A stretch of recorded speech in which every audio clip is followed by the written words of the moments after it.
Well, basically, we were told in our IT group that we could get involved in making a game to go through Knaresborough Castle in the present and the past to recreate how it was. Knaresborough Castle has always felt to be very much at the heart of the town. It's part of its heritage, it's the main part of its heritage.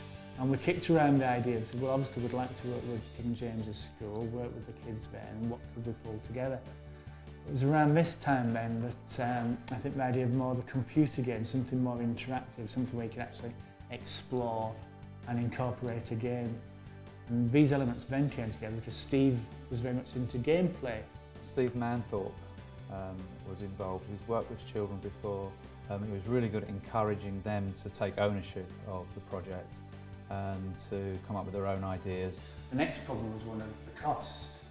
The initial amount of funding put forward wouldn't have been enough. I don't think the project would have happened without a company or an organisation like Yorkshire Forward.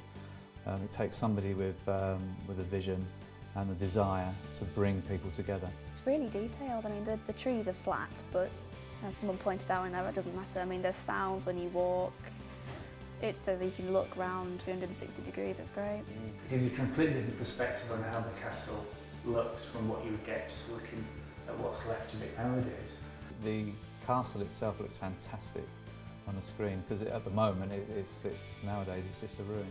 So it's really interesting to see what it would have looked like at that time. What it is isn't what it was, and to have that sense of its history I think is really important.